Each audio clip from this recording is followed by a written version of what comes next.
الله من الشيطان الرجيم.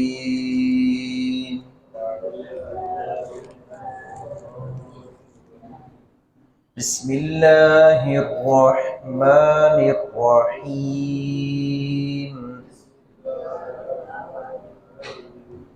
ومن يقنت منكن لله ورسوله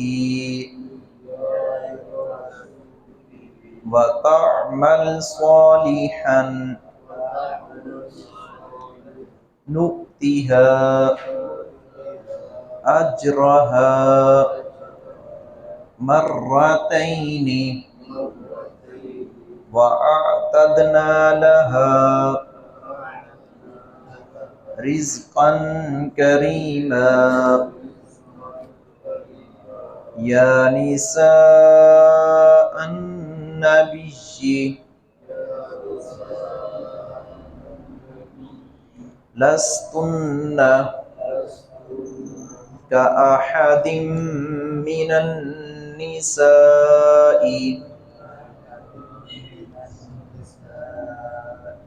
إن اتقيتن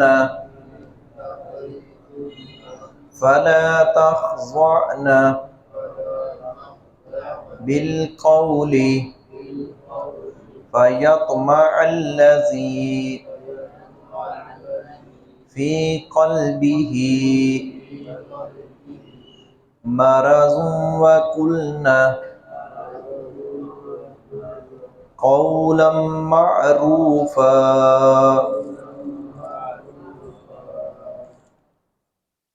رسول اکرم صلی اللہ علیہ وسلم کی ازواج مطہرات، ہماری مائیں امہات المؤمنین رضوان اللہ علیہم اجمعین، ان کے بارے میں اللہ رب العزت نے فرمایا کہ نبی کی بیویاں جو ہیں، پہلے نمبر پر تو پیچھے بات ہوئی تھی جب انہوں نے مال غنیمت میں سے کچھ سوال کیا تھا، تو نبی کریم صلی اللہ علیہ وسلم نے اللہ کے حکم کے مطابق جب آپ کو وحی پہنچی تو آپ نے کہا کہ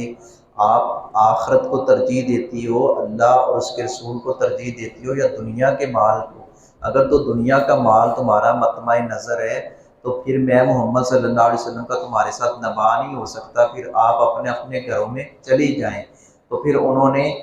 فوراً رجوع کر لیا اپنی بات سے اور کہا کہ نہیں، ہمیں اللہ رب العزت کی محبت چاہیے، ہمیں اللہ کے رسول صلی اللہ علیہ وسلم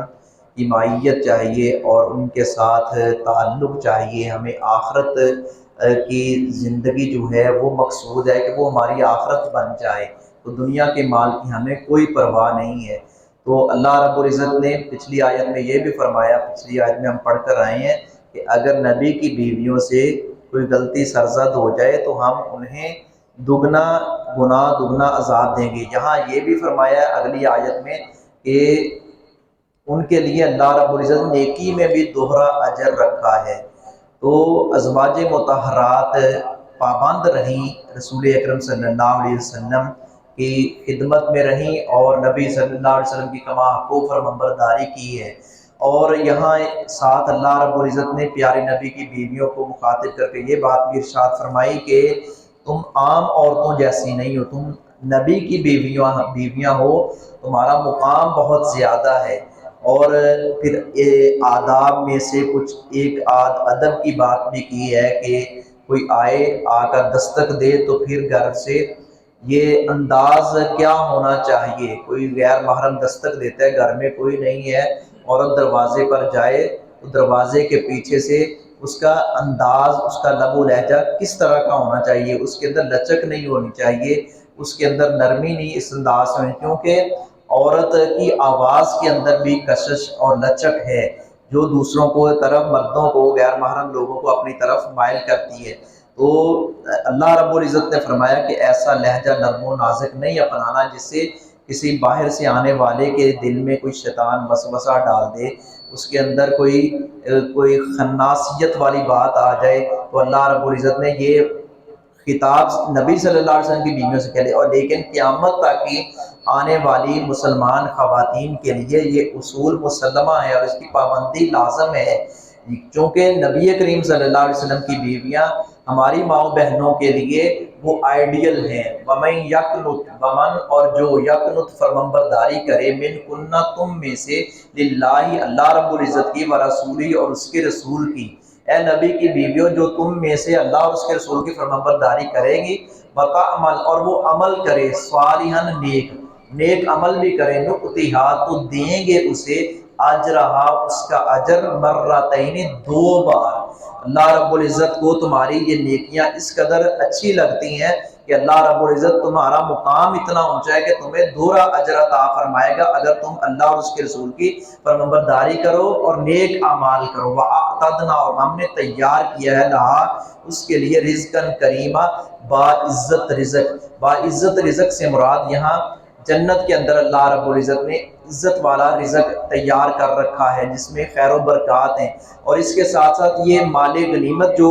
ملتا تھا اس کو بھی اپنا